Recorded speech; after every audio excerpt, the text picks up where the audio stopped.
আসসালামু আলাইকুম ভিউয়ার্স, আশা করি প্রত্যেকেই ভালো আছেন। আবারও উপস্থিত হলাম এসইওর 3rd নাম্বার পার্টে। আজকে আমরা দেখব মেটা ট্যাগ কি এবং মেটা ট্যাগ কিভাবে কাজ করে। তো আমরা অনেকেই জানি যে ভাব সম্প্রসারণ, সারাংশ, সারমর্ম এগুলো আমরা অনেকেই পড়েছি। বড় একটা জিনিসের ছোট্ট একটা জিনিসকেই, যেটাকে আমরা অনেক বড় একটা প্যারাগ্রাফ লিখি, ওটার একটা সারাংশ থাকে, সেই সারাংশটুকুকেই আমরা মেটা ট্যাগ বলতে পারি। লাইক দ্যাট, আপনি একটা আজকে পোস্ট করবেন আপনার পেজের জন্য, অথবা আপনি একটা ভিডিও ক্রিয়েট করেছেন যে কোনো একটা বিষয়ের উপরে। তো বিষয়টা তো আপনি ভিডিও অনেক বড় ক্রিয়েট করতে পারেন, কিন্তু সেই ভিডিওর যে মেইন যে কনসেপ্টটুকু আছে সেইটুকুকে আমরা মেটা বলতে পারি। তাহলে এই মেটাটা কিভাবে কাজ করে?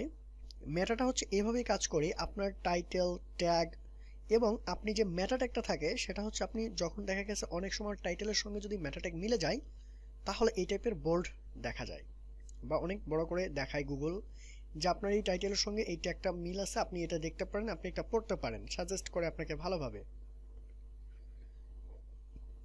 এখন আমরা এই পেজটা পড়ে দেখব আসলে তারা কি বলতেছে। মেটা মেটা ট্যাগের ডেসক্রিপশন, এর পেজে কি আছে তার সম্পর্কে সংক্ষেপে লিখুন। দেখছেন, আমি বলতে পারছি, আমি বুঝতে পারছি যে সংক্ষেপে একটা পেজের জন্য কি আপনি ক্রিয়েট করছেন সেটা সংক্ষেপে লেখা। এটা গুগল এবং সকল সার্চ ইঞ্জিনকে একটা ধারণা দেয় যে এই পেজে কি আছে তা। আপনি যে একটা পোস্ট করেছেন, এই পোস্টের একটা সাধারণ ধারণা দিবে গুগল। এই বর্ণনা 2 থেকে 3 লাইনে দিতে পারেন।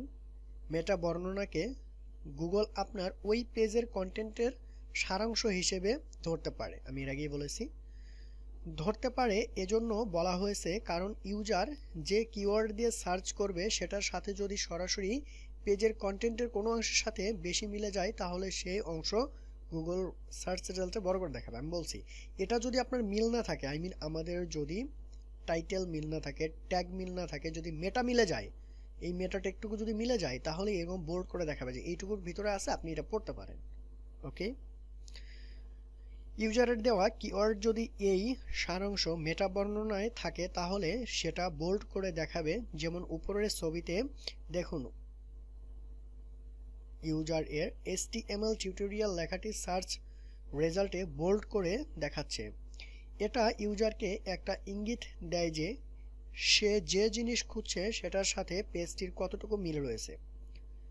তাই এমনভাবে মেটা বর্ণনা দিন যাতে যেটা ইউজার সার্চ রেজাল্টের দেখেই যেন মনে করে এই পেজের আমার প্রয়োজনীয় তথ্য থাকতে পারে।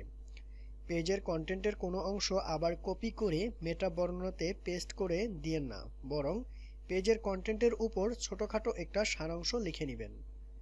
তাহলে আমরা বুঝতে পারলাম, আমরা যে কোনো একটা ভিডিও ক্রিয়েট করি বা একটা পোস্ট ক্রিয়েট করি, তার পুরো অংশটুকু মিলে একটা মেটা বানাবো যেটা আমাদের টাইটেলের উপর নিচে থাকবে। সো এই মেটাকে আমরা ফলো করবে আপনার যে ভিউয়ার্স আসবে তারা।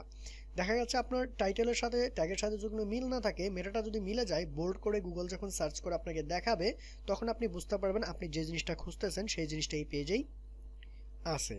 তো এই হচ্ছে মূলত আমাদের মেটা ট্যাগের কাজ। তো আশা করি আপনি কনসেপ্টটুকু ক্লিয়ার। যদি ক্লিয়ার না হয়ে থাকেন তাহলে পরবর্তী টিউটোরিয়ালগুলোতে আমরা আরও দেখব ধারাবাহিকভাবে ফুল এসইও, কোনো প্রবলেম নেই। তো আপনি যদি ভিডিওটা সম্পূর্ণ দেখে থাকেন আপনাকে অসংখ্য ধন্যবাদ।